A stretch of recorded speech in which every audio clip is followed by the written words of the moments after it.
저는 꿈과 성공적인 생활이라는 제목으로 여러분과 함께 은혜를 나누고자 합니다. 성경 마태복음 14장의 베드로의 체험담은 우리에게 놀라운 세계를 펼쳐줍니다. 예수님께서 광야에 나가셔 말씀을 전가하시고 난 다음 흑이증에 들은 남자 5,000명 수많은 부녀자들을 먹이시고 난 다음 해그름에 예수님이 친히 사람들을 해산해서 다 집으로 보내시고 난 다음 제자들을 독촉하셔서 배를 타고 갈릴리 호수를 건너가도록 하셨습니다. 제자들은 자기들끼리 가기를 원치 않냐고 머뭇머뭇하고 하시니 예수님께서 강제로 신속히 떠나도록 하시고 난 다음 예수님은 산에 올라가서 혼자 남아 기도하셨습니다. 제자들이 이제 어두워진 밤바다에 하늘의 별들을 바라보면서 열심으로 노를 쥐어갔는데 배가 바다 한가운데쯤 가시는 그만 별들이 다 사라지고 하늘에서 먹장구름이 덮고 바람이 거세게 불기 시작하고 파도가 일어서 아무리 노를 쥐어도 배가 전진을 하지 않기 때문에 그들은 심노하고 육체적으로 피곤하고 불안해지셨습니다. 급기야 밤 4경이 되었습니다. 허기증이 나고 춥고 지쳐버리는데 갑자기 저 바다 위에 파도를 따라서 희미한 물체가 하나 오르락 내리락 하면서 점저히 가차에 옵니다. 그렇지 않더라도 허기증이 나고 지치고 불안한 데다가 그만 그 유령 같은 물체가 배를 향하여 걸어온 것을 보자마자 일시에 제자들의 가슴은 얼어붙은 것이 뜻이 되고 마는 것입니다. 그들은 불안과 공포가 그들을 일시에 휘몰아쳤습니다. 왜? 여러분, 배를 타고 바다를 항행하는 사람들은 누구든지 바다에서 유령을 만나면 그 배가 파손된다는 징크스를 잘 알고 있습니다.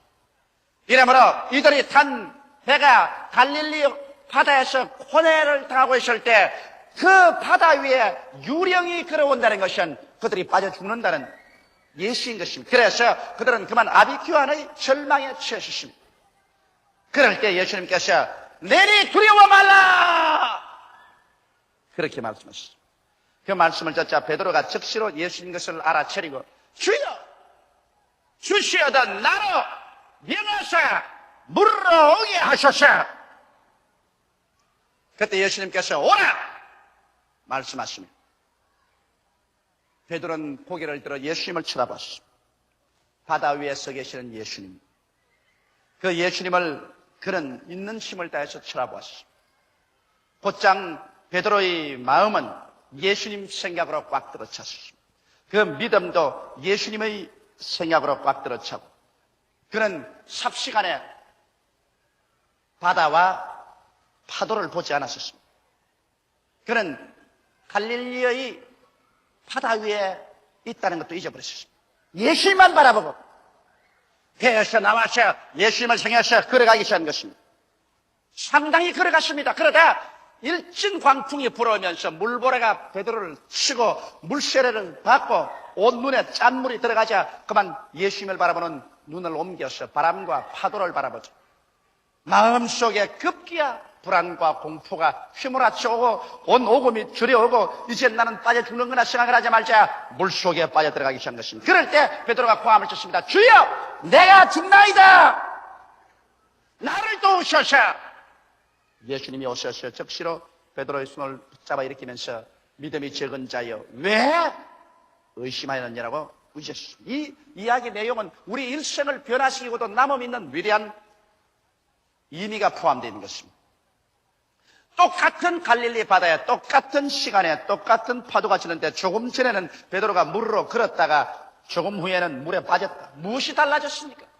외면적으로 볼 때 달라진 것은 아무것도 없습니다만 실제로 달라진 것은 베드로의 마음에 예수님에 대한 태도만 달라진 것입니다. 베드로가 예수님을 힘껏 쳐다보고 나아갈 때는 물으로 걸어갈 수가 있었습니다.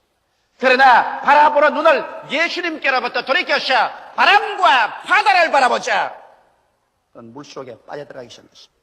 오늘 우리 인생을 살아가는 데 이와 똑같은 것입니다. 여러분 인생에 있어서의 죄의 파도, 질병의 풍랑, 생활의 고뇌, 시험과 환난의 파도가 휘몰아쳐 올 때 여러분 우리가 올바르게 예수님과의 태도를 가지고서 바라보고 있으면 여러분께서 그 인생 고해의 파도를 들어서 상처 입지 않고 가는 사람도 있고 다른 사람은 빠져서 허우적여 죽는 사람도 있는 것입니다. 이것은 파도가 나빠서 그런 건 아닙니다. 인생을 살아가면서 여러분 고해를 안 당할 사람 없습니다. 누구든지 죄, 질병, 저주, 절망, 죽음, 고통, 환난은 다가오는 것입니다. 그것이 문제가 아니라 그 파도 위를 걸어가는 사람이 있는가 하면 그 파도에 빠져서 허우적이다가 절망하여 죽어버린 사람이 있다는 것입니다. 그러면 우리는 어떻게 해야 이 고해를 발로서 밟고 승리로 걸어갈 수 있을까요?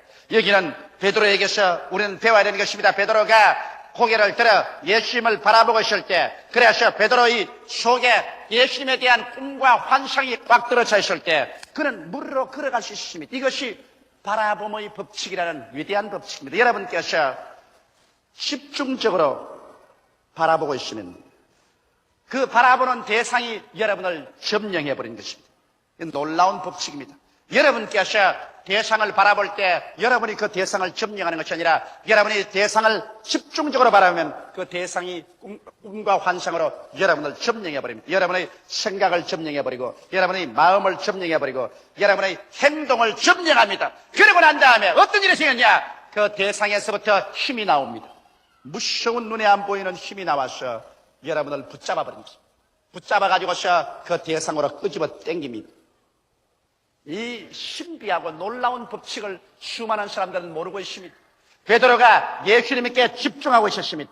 바람이 불고 파도가 치고 배가 요동을 하는데도 불구하고 예수님께 집중을 하고 바라보고 있었습니다. 그러자 예수님이 그의 생각을 점령해버렸습니다. 그의 믿음을 점령하고 그 행동을 점령했습니다. 예수님께로부터 보이지 않은 성령의 힘이 나와가지고서 베드로를 붙잡아버렸습니다. 그리고 그런 말을 시키는 부모같이 베드로를 붙잡고 물으로 들어서 그런 말을 시키면서 예수님께서는 그 자기에게로 베드로를 끌어오고 있었습니다. 그러다가 일절 광풍이 불어왔어.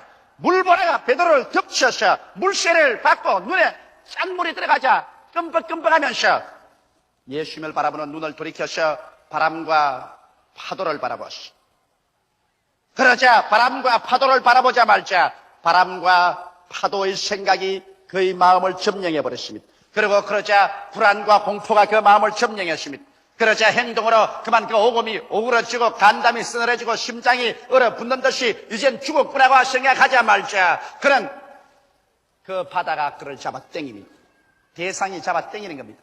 그 바다에 죽음이 손을 내밀고 그를 잡아당겨서 바닷속으로 끌어당겼습니다. 주여 나를 도우소서. 예수께서 곁에 계셔서 안 도와주었더라면 그는 죽었을 것입니다. 예수님이 그를 건져주신 것입니다. 여러분 이 세상에 살면서 이 바라봄의 법칙이란 대단히 놀라운 능력이 나타납니다.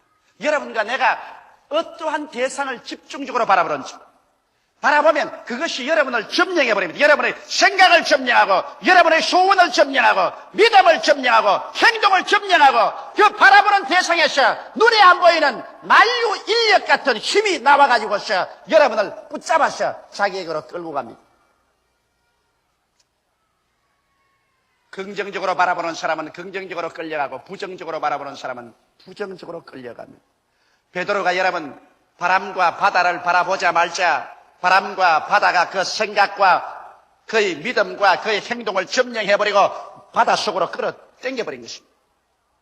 아담 보십시오. 아담이 선악과를 바라 안 보았으면 좋겠는데 선악과를 바라보자 선악과가 그를 생각을 점령해버리고 소원을 점령하고 믿음을 점령하고 행동을 점령하고 선악과에서 힘이 나와서 그들을 부여잡고서 경절하게 끌어당겨서 그들은 어찌할 수 없이 선악과를 먹어버리고 마는 것입니다. 여러분 성경에는 말세 하나님께서 모든 육체에게 성령을 부어주리니 너희 젊은이들은 환상을 보고 늙은이들은 꿈을 꾸리라고 말한 것입니다. 바로 하나님 성령께서 여러분에게 꿈과 환상을 주시는 것은 꿈과 환상은 바로 성령의 팔이요. 여러분의 마음속에 꿈과 환상을 가지고 있으면 그것이 성령의 팔이 되어서 성령이 여러분을 잡고서 여러분을 그 꿈과 환상으로 끌어당겨가는 것입니다. 이것은 가장 신비하고 놀라운 체험인 것입니다. 저는 오랜 세월 동안 저희 교회에 대한 꿈과 환상을 가졌습니다. 10만이 되고 20만이 되고 30만이 되고 50만이 되는 꿈과 환상을 내 마음속에 영롱하게 가지고 있습니다. 내가 꿈과 환상을 가진 것이 아니라 삽시간에 그 꿈과 환상이 나를 점령해버리고 마는 것입니다. 50만 성도의 꿈이 나의 생각을 점령하고 내 소원을 점령해버리고 내 믿음을 점령해버리고 내 행동을 점령해버리고 그 50만 성도의 꿈이 눈에 안 보이는 성령의 팔을 내밀어서 나를 붙잡고서 기적적으로 50만으로 끌고 가는 것입니다. 그렇기 때문에 성경에 꿈이 없는 백성은 망한다고 하는 이유가 그게 있는 것입니다. 꿈이 없으면 새로운 세계로 점령도 안 되고, 꿈이 없으면 나를 그 새로운 세계로 끌고 가는 신비한 힘도 나타나지 아니하는 것입니다. 우주 만류의 인력 법칙이 있습니다. 지구도 여러분 태양에 눈에 안 보이는 끈에 묶여 있습니다. 태양이 있으면 수성, 금성, 지구, 화성, 목성, 토성, 천왕성, 해왕성, 명왕성 이렇게 별들이 태양의 눈에 안 보이는 인력에 끌려가 있습니다. 오늘 이와 같이 여러분과 내가 꿈과 환상을 가지고 있으면 꿈과 환상 속에서 눈에 안 보이는 힘이 나와가지고서 여러분과 나를 점령하여 신기하고도 상상할 수 없는 능력으로 여러분과 나를 꿈과 환상으로 끌고 가고 있는 것입니다. 이렇기 때문에 여러분께서 나는 할 수 없다, 나는 못한다, 나는 안 된다, 나는 죽는다, 우리 남편은 나쁜 남편, 내 아내는 못난 여인, 우리 자식은 좋지 않다, 우리 부모는 좋지 않다, 이런 나쁜 꿈과 환상을 가지고 있으면 나쁜 꿈과 환상이 여러분의 생각과 소원과 믿음과 생활을 점령해버리고 나아가서 거기에서 나쁜 힘이 나와가지고서 여러분과 나로 하여금 점점 그 나쁜 데로 끌고 가는 것입니다. 꿈과 환상은 여러분 막연한 것 아닙니다. 꿈과 환상에서는 눈에 안 보이는 손이 나와가지고서 여러분을 붙잡아서 끌고 가는 것입니다. 베드로가 예수님의 물 위에 서 있는 꿈과 환상을 바라보고 있을 동안에는 예수님 속에서 힘이 나와가지고서 베드로를 붙잡아 물로 걸어오게 하고 예수님 가차이 오게 만들어주신 것입니다. 그러므로 이제 우리는 남은 여생을 무엇을 바라보며 살아야 할까요? 무슨 꿈과 환상을 가지고 살아야 할까요? 여러분과 나는 하나님께서 흑암의 권세에서 건져내어 하나님의 사랑의 아들 나라로 옮겼기 때문에 여러분과 나의 푸른 초장과 실많은 시냇가는 십자가 밑인 것입니다. 그러므로 십자가 밑에서 우리들은 예수 그리스도를 바라보고 우리 위해서 고난당하신 예수 그리스도의 꿈과 환상으로 우리 마음에 채워놓고 살 때 여러분과 나는 부족함이 없는 삶을 살게 되는 것입니다. 여호와는 우리의 좋은 목자지만은 우리의 목장은 바로 십자가 밑에 있는 것입니다. 십자가를 떠나서 우리 예수 믿는 사람들의 푸른 초장과 실만한 물가는 절대로 없습니다. 그러므로 십자가 밑에서 첫째로 우리 위해서 죄를 짊으신 예수님을 힘차게 바라보아야 되는 것입니다. 예수님께서는 가시관 서시고 양손과 양발에 대못이 박히시고 옆구리에 창을 받아 물과 피를 다 쏟아주시고 우리의 과거의 죄, 현재의 죄, 미래의 죄를 주님 짊어지시고 주께서 십자가에서 청산하셔서 깨끗하게 해버렸기 때문에 우리가 예수 그리스도의 그 위대한 모습을 우리가 환상으로 바라보고 있을 때 우리의 생각이 용서의 생각으로 점령해지고 우리의 마음속에 그 용서가 믿음으로 점령하고 그리고 우리의 행동이 용서받은 사람으로 행동하게 되고 그 예수 그리스도의 십자가에서 힘이 나와가지고서 여러분과 나를 신기하게 붙잡아서 죄악의 파도에 빠지지 아니하고 저의 파도를 짓밟고서 의와 거룩함으로 배워나가는 삶을 살 수 있는 힘이 나와서 이끌어가 주는 것입니다. 여러분께서 십자가에서 우리 위해서 대속한 예수 그리스도를 바라보고 있는 이상 그 바라봄의 법칙을 통해서 거기서 나오는 위대한 힘과 능력이 여러분과 나를 용서와 의와 거룩함으로 끌고 가는 것입니다. 둘째로 우리가 바라봐야 될 것은 우리를 치료하는 예수님을 바라봐야 됩니다. 예수님은 치료자입니다. 예수님께서는 우리 용사함과 같이 우리를 치료하시는 분인 것입니다. 예수님 그 자체가 바로 치료자이기 때문에 예수님과 치료를 분리시킬 수가 없는 것입니다. 예수님 우리 영을 치료하고 마음을 치료하시고 육체를 치료하시고 우리 생활과 가정을 치료하시는 것입니다. 예수님 속에는 조화가 각도로 차고 치료는 파괴와 무질서이기 때문에 예수님 계신 곳에 파괴와 무질서가 다 떠나가버리고 마는 것입니다. 이러므로 예수님께서 친히 우리의 양식을 담당하시고 병을 짊어지셨으며 제가 채찍에 맞음으로 우리가 나음을 받았으므로 오늘 예수 그리스도의 덩어리에는 지금도 채축 자국이 그대로 영롱하게 남아있는 것입니다. 우리가 여러분 꿈과 환상으로 우리를 치료하시고 채찍에 맞으신 예수님을 힘차게 바라보면 비록 내가 질병의 파도에 휩싸여 있을지라도 나를 치료하는 예수님, 채찍에 맞으신 예수님을 힘차게 바라보고 있으면 치료의 생각이 나를 점령해버리고 그 꿈과 환상이 내 생각을 점령하고 내 믿음을 점령하고 내 감정을 점령하고 내 행위를 점령하고 그 꿈과 환상에서부터 치료의 손이 나와가지고 그 위대한 치료의 힘이 여러분과 나를 붙잡아서 질병에서 치료로 끌고 가는 것입니다. 하루하루 계속해서 눈에 안 보이는 힘이 나타나서 여러분과 나를 질병의 그 소굴에서 부여잡고서 바라보고 있는 그 치료로 끌고 가는 것입니다. 꿈과 환상은 자기 있는 곳으로 끌고 갑니다. 위대한 힘이 꿈과 환상에서 나와서 점령해서 여러분을 끌고 가기 때문에 꿈과 환상을 가지고 있는 사람은 점점 새로운 세계로 끌려가게 되는 것입니다. 셋째로 우리는 어떤 꿈과 환상을 꿀까요? 우리는 저주와 환난과 고난과 가시와 응격기 속에서 그 꿈만 바라보고 살까요? 그렇지 않습니다. 예수님께서는 모든 삶의 근원이 됐습니다. 주님께서는 우리의 온갖 구하는 것이나 생각하는 것에 넘치도록 능히 하실 수 있는 분이 예수님이신 것입니다. 바로 예수님께서 여러분과 나의 저주를 없애기 위해서 가시관을 쓰시고 가시와 응격기를 제끼시고 저주를 받아 십자가에 못 박이심으로 말미암아 여러분과 나의 저주를 대속하셨습니다. 이러므로 여러분께서 예수님을 바라볼 때 십자가에 못 박인 예수님은 나의 저주를 짊어졌다는 것을 알고 여러분께서 저주에서 노연하는 꿈과 환상을 그릴 줄 알아야만 되는 것입니다. 내가 저주를 받아 헐벗고 굶주리고 이웃과 친척과 가족과 나라의 짐이 되고 낭패와 실망을 당하고 그래서 남에게 비난과 조소거리가 되는 이러한 모습을 완전히 벗어버리고 예수 안에서 내가 남에게 구워줄지라도 꾸지 아니하며 영원히 잘됨같이 범사에 잘 때는 꿈과 환상을 이 십자가를 통해서 여러분 힘차게 바라보고 있을 때 여러분 부요와 축복의 성령께서 바로 그 꿈과 환상을 통해서 여러분의 생각을 점령하고 마음을 점령해버리고 믿음을 점령하고 생활을 점령할 뿐 아니라 바로 그 예수 그리스도 우리의 저주를 짊어지신 그 예수 그리스도로부터 보이지 않는 능력이 나타나는 것입니다. 베드로를 바다 위로 그렇게 하던 그 능력이 나타나서 여러분 나를 붙잡는 것입니다. 가시와 응격기에 허덕이는 여러분과 나를 그대로 낚구쳐서 붙잡아가지고서 그래서 인간으로 상상할 수 없는 이 가난과 저주와 절망의 파도 위에 걸어서 점점 축복의 예수에게로 오도록 끌어당겨 주시는 것입니다. 꿈과 환상을 바라본다는 것, 이것보다 더 위대한 힘이 없습니다. 이보다 더 여러분 더 큰 특권이 또 어디 있을까요? 여러분의 운명과 환경을 변화시키는 것은 꿈과 환상으로부터 출발하는 것을 알아야 되는 것입니다. 넷째로 우리는 부활의 주를 바라봐야 되는 것입니다.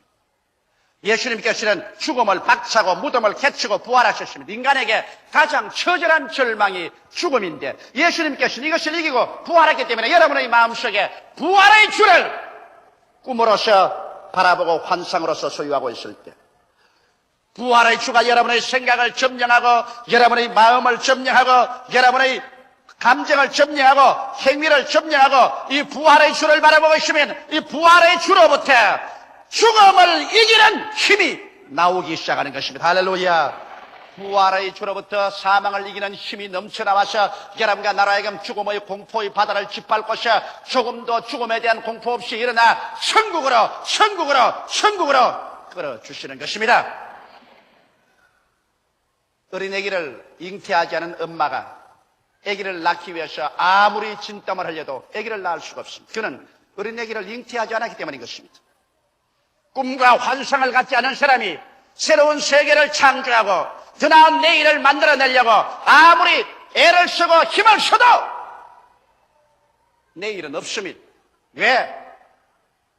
여러분 내일을 창조하는 힘이 바로 꿈과 환상이 여러분의 마음을 점령하고 생각을 점령하고 감정을 점령하고 행동을 점령할 때 내일을 산출하는 힘은 꿈과 환상에서 보이지 않는 손이 나와가지고서 여러분을 부여잡고 꿈과 환상 그 내일을 향해서 끌어가는 것입니다.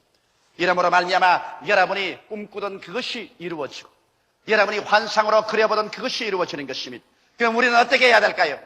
여러분, 아브라함이 애굽에서 나올 때 주님께서 아브라함에게 말하기를, 아브라함아, 내 눈을 들어 동서남북을 바라보라. 내 눈으로 보는 그 땅을 너와 내 자신에게 드리라고 말한 것입니다. 아브라함이 눈을 들어 가나안의 동서남북을 바라보자.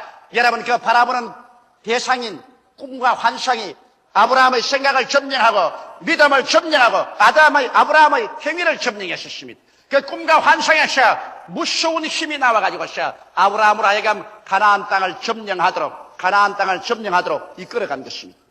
오늘날 여러분과 나에게도 가나안 땅이 있습니다. 여러분과 나의 가나안 땅은 여기에 창세기부터 요한계시록까지 성경의 말씀인 것입니다. 이 성경 속에 젖과 꿀이 흐르고 있습니다. 여기에 영혼이 잘됨같이 범사에 잘되며 강건하고 생명을 얻되 넘치게 얻는 젖과 꿀이 흐르고 있는 것입니다. 오늘날 사람들은 이 성경 말씀을 등한히 여기고 있습니다.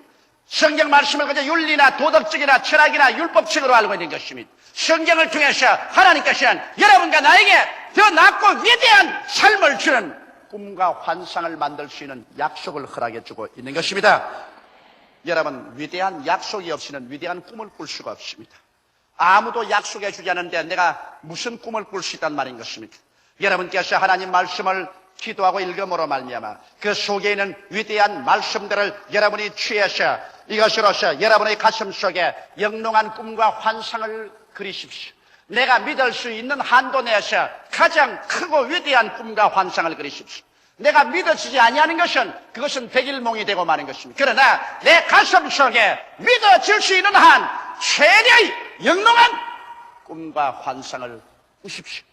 그 꿈과 환상을 꿀 수 있는 재료가 바로 성경에 있는 것입니다. 성경에 있는 여기 모든 하나님의 약속의 말씀은 여러분과 나에게 위대한 삶을 향한 꿈과 환상을 그리는 재료인 것입니다. 그 꿈과 환상을 베드로가 갈릴리의 바다 위에서 예수를 바라보듯이 풍랑이는 이 세상에서 그 꿈과 환상을 분명히 바라보십시오. 뜨거운 마음의 소원을 가지고서 흔들리지 않는 배짱 있는 믿음으로 그리고 꿈과 환상이 이루어진다는 확신으로 입으로 고백하면서 꿈과 환상을 바라보고 여러분 나아갈 때 그 꿈과 환상이 여러분의 생각을 점령해서 여러분들에게 부정적이고 파괴적이 되지 못하게 합니다. 그 꿈과 환상이 여러분의 감정을 점령해서 뜨겁고 열렬하게 꿈과 환상을 사모하게 만듭니다. 그 꿈과 환상이 여러분의 신념을 점령해서 뱃속에서 믿음이 솟구쳐 오르게 하는 것입니다. 그 꿈과 환상이 여러분의 행동에 영향을 끼쳐서 게으르지 않고 열심을 품고 뛰게 만들어주는 것입니다. 그 꿈과 환상을 바라보실 때 꿈과 환상 속에서 손이 나와가지고서 여러분과 나를 신기하게 붙잡고서 상상할 수 없는 희한한 섭리로서 자꾸만 꿈과 환상이 이루어지는 방향으로 그 길로 여러분과 나를 이끌어 가기 시작하는 것입니다. 만날 만한 사람을 만나게 하고 필요한 물건을 얻게 하고 자금이 생기게 하고 일이 생기게 하고 희한하게 꿈과 환상은 손을 내밀어서 이런 것을 자꾸 끌어다가 여러분을 붙잡아서 꿈과 환상으로 다가오도록 해서 꿈과 환상이 그 가슴과 생활 속에 이루어지게 만들어주는 것입니다. 예수님께서는 초라하기 짝이 없는 12제자들을 보시고 난 다음 위대한 꿈과 환상을 그들 가슴 속에 넣어주신 것입니다. 예수님은 그들에게 라디오도 텔레비도 주시지 않았습니다. 기선도 자동차도 비행기도 주시지 않았습니다. 초라한 12명의 어부들과 세리들을 모아놓고 난 다음 주님께서는 꿈과 환상을 주셨습니다. 너희는 온 천하에 다니며 만민에게 복음을 전가하라. 천하와 만민이라는 어마어마한 꿈을 주셨습니다. 그러고 난 다음에 주님께서 오순절날에 너희가 성령을 받으면 권능을 얻고 예루살렘과 온 유대와 사마리아와 땅끝까지 이르러 내 증인이 되리라. 그래서 예수님의 제자들의 마음속의 꿈은 땅끝까지 세계가 그들의 꿈이었습니다. 제자들은 그 꿈을 꾸었습니다. 그들은 오늘은 예루살렘, 내일은 유대, 다음 날은 사마리아, 그 다음은 세상 끝을 꿈꾸었습니다. 그들의 꿈이 마음속에 이글이글 타고 있는 이상 그 꿈이 그들의 생각을 점령하고 마음을 점령하고 믿음을 점령하고 행동을 점령했으며 그 꿈에서 눈에 안 보이는 능력이 나와서 세계로 땅끝까지 기이하게 복음을 끌고 나가서 오늘날 온 천하가 예수 그리스도의 복음을 들을 수 있도록 만들어버리고 마는 것입니다. 여러분, 우리 교회는 꿈꾸는 교회입니다. 우리 교회는 우리 서울을 보고만 하는 것만 꿈을 꾸고 있지 않습니다. 이 예루살렘에서 우리 한국 전역 유대로, 그 다음 일본으로, 온 동북 동남아로, 사마리아로, 그 다음에는 북남미 구라파 전 대양주로, 세계로 우리는 꿈을 꾸고 있습니다. 그 꿈 같은 소리 하지 마라. 그렇지 않습니다. 꿈을 잉태하고 영롱한 꿈을 지키는 사람은 그 꿈이 우리를 점령해버립니다. 우리 순복음 중앙교회는 땅끝까지 복음 전가하는 꿈이 우리를 점령해버렸습니다. 우리의 생각을 점령하고 우리의 소원을 점령하고 우리의 신념을 점령해버리고 우리의 전 행동이 땅끝까지 복음 전가를 향해서 점령당하고 있습니다. 그리고 그 꿈에서 신기한 힘이 나와서 우리는 선교사를 보내고 라디오 방송을 하고 텔레비를 통해서 복음을 전가하고 문서 출판을 하고 온갖 힘을 다해서 땅끝까지 세계 만방에 복음을 전하고 있는 것입니다. 할렐루야. 그러므로 오늘 여러분의 가슴 속에 무슨 꿈을 꾸고 있는가, 이것이 내일 여러분이 어떠한 인생을 체험하게 되며 어떠한 삶을 창조해낼 수 있는가 보증이 되는 것입니다. 여러분과 나는 아무 꿈도 안 꾸면 제자리 걸음하고 후퇴합니다. 부정적인 꿈을 꾸면 파괴의 힘이 남아서 덕질 당하고 죽임을 당하고 멸망을 당합니다. 그러나 예수 그리스도 십자가 대속의 꿈을 꾸고 하나님 말씀으로 말미암아 여러분 삼박자 축복의 꿈을 꾸고 내일은 오늘보다, 다음 달은 금번달보다, 내일은 금년, 내년은 금년보다 나아진 꿈을 꿀 때 그 꿈으로 여러분은 잡혀서 꿈에서 나온 힘에 의해서 이끌려가게 될 것입니다. 기도드리겠습니다. 살아계신 우리 하나님 아버지, 사람들은 꿈이 얼마나 무서운 것을 모르고 있습니다. 바라보는 것이 얼마나 무섭게 자기의 전 생각과 소원과 믿음과 생활을 점령해버리고 그곳에서 힘이 나와서 우리를 그곳으로 끌고 간다는 사실을 모르고 있습니다. 내 아버지 하나님이 선악간의 새로운 삶은 꿈에서부터 끌려온다는 것을 알게 하여 주옵소서. 우리가 마음속에 무엇을 꿈꿀 것인가, 이것이 우리가 내일 어떠한 사람으로서 산출되어 나올 것인가를 결정짓는 것을 알고 내 아버지 하나님이여, 십자가 밑에서 그리스도를 바라보고 용서와 치료와 축복과 부활의 꿈을 꾸게 하여 주시옵시고, 성경의 말씀에 기록된 위대한 약속을 통해서 위대한 삶을 꿈꾸게 하여 주옵소서. 꿈이 잉태한 사람은 승리의 자녀를 낳을 수 있다는 것을 알게 하여 주옵소서. 예수님 이름 받들어 기도하옵나이다. 아멘.